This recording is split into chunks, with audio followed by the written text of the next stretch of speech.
Bonjour à tous. Aujourd'hui, dans cette vidéo, on va étudier les caractéristiques d'une force. Donc, notre objectif est de connaître les caractéristiques d'une force. Et avant de commencer à étudier cet objectif, on commence par les prérequis ou bien les savoirs nécessaires qu'on a besoin pour étudier les caractéristiques d'une force. Alors, il doit être déjà étudié qu'est-ce que c'est une action mécanique. Et on a à la gauche de l'écran ce qu'on appelle les types d'actions mécaniques. Ça veut dire que l'action mécanique, elle peut être de contact ou à distance. Et l'action mécanique de contact, elle peut être localisée ou répartie. Le deuxième type d'action mécanique, c'est l'action mécanique à distance. Et ce type est toujours réparti. Et on a à la droite de l'écran ce qu'on appelle l'effet d'une action mécanique. Et on a dit que l'action mécanique, elle peut être d'un effet statique. C'est l'acteur, il peut mettre le receveur au repos ou le déformer. Et on a l'autre effet qui s'appelle effet dynamique.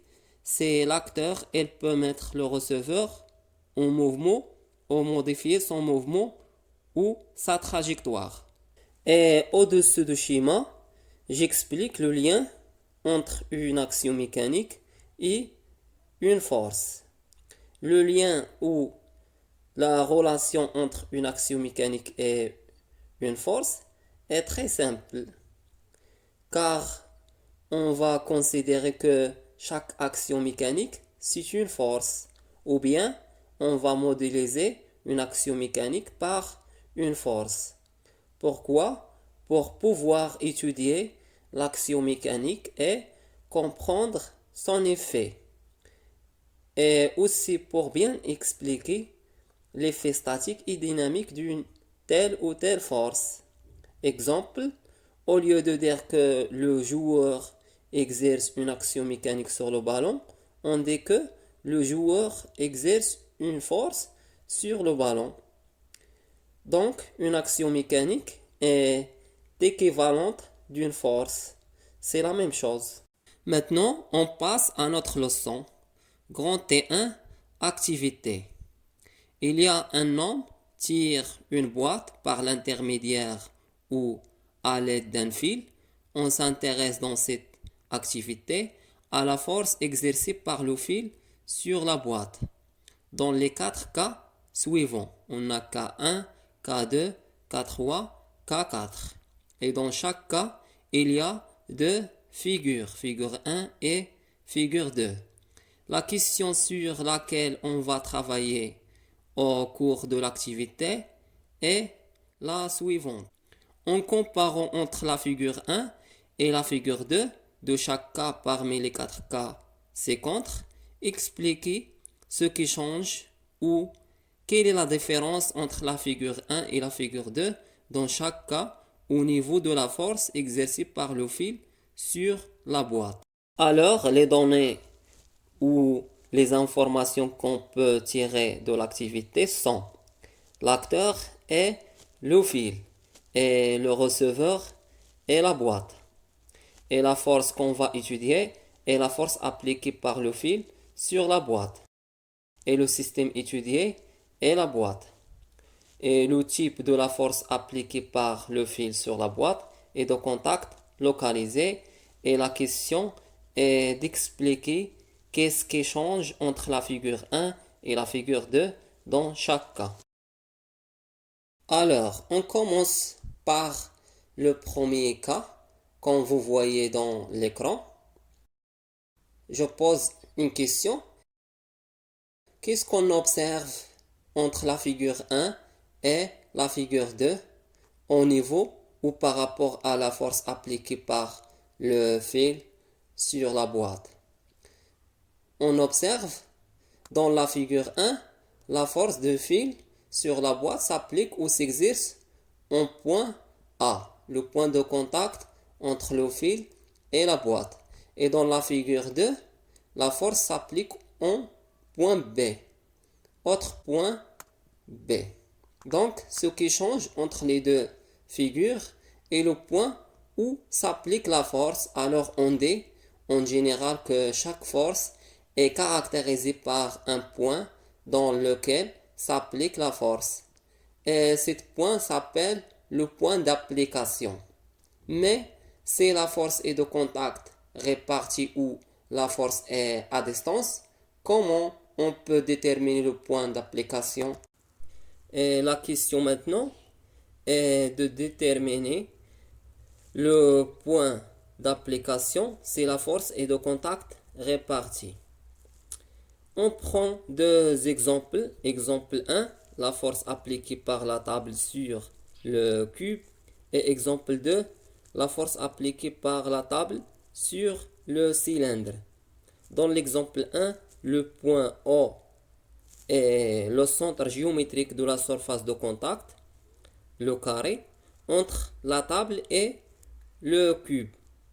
Car le centre géométrique d'un carré est le point d'intersection ou de croisement de deux diagonales en leur milieu.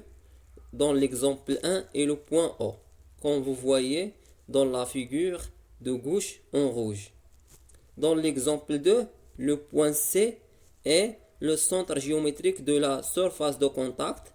C'est dans ce cas le disque entre la table et le cylindre, car le centre géométrique d'un disque ou cercle, il est par définition le point à égale distance de tous les points de son circonférence dans l'exemple 2 et le point C, comme vous voyez dans la figure de droite.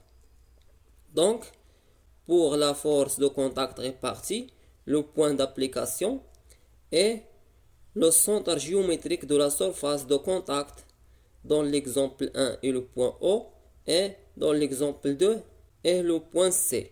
Maintenant, on va déterminer le point d'application si la force est à distance.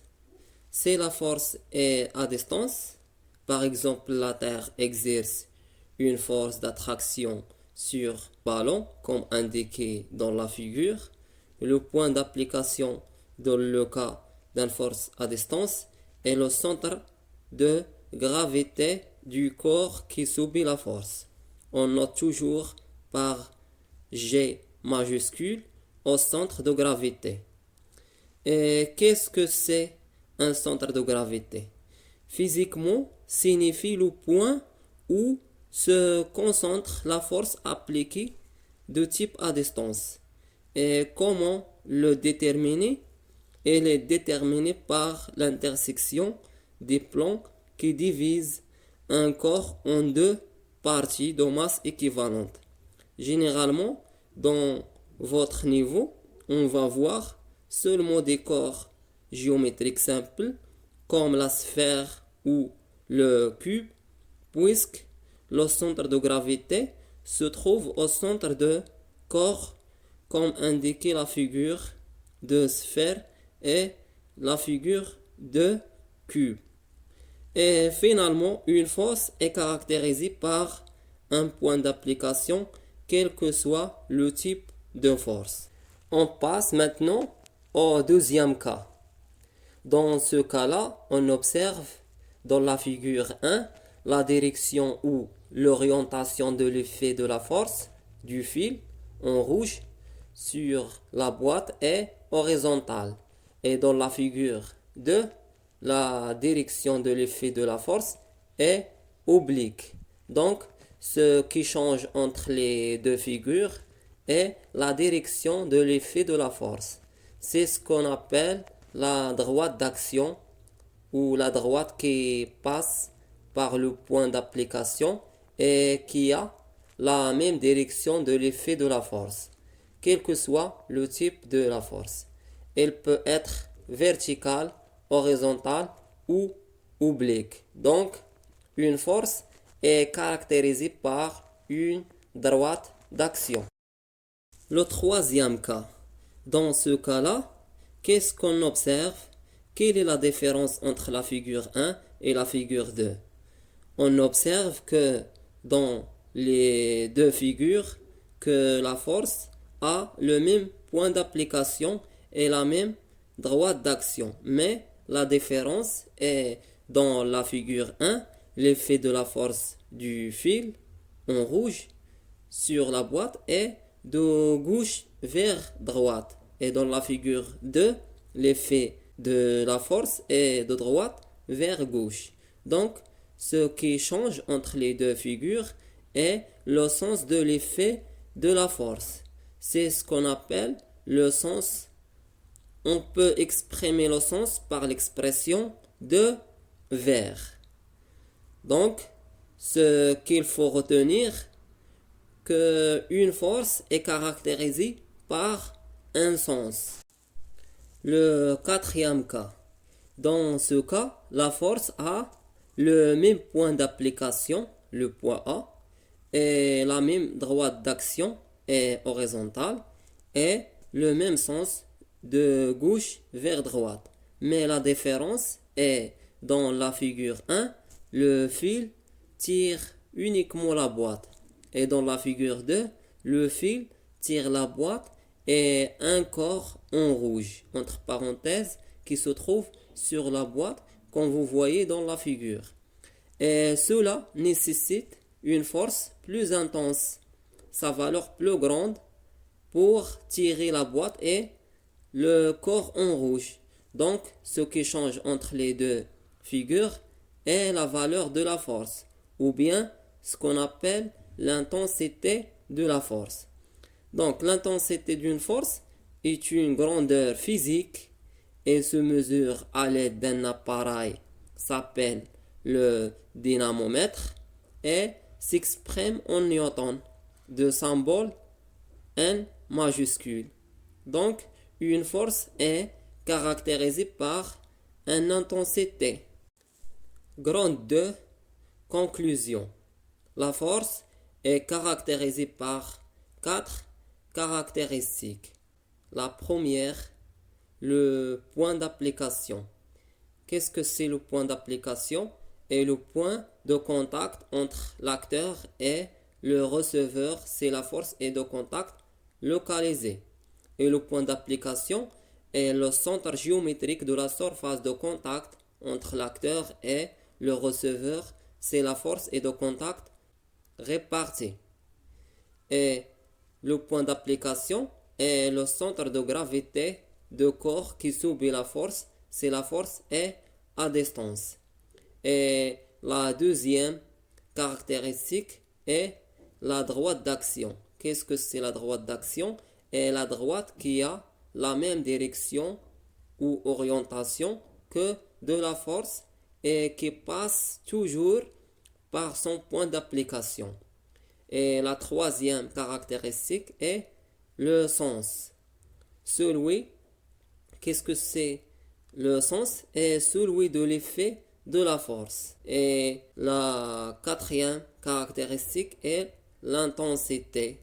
Se note par une lettre majuscule, soit F ou T ou etc. Elle se mesure à l'aide d'un dynamomètre et s'exprime en newton, de symbole N majuscule. Finalement, exemple, un homme tire le fil d'un dynamomètre à cadran, comme indiqué sur le schéma ci-contre. Premièrement, on note à la force appliquée par la main sur le fil de dynamomètre par F vecteur.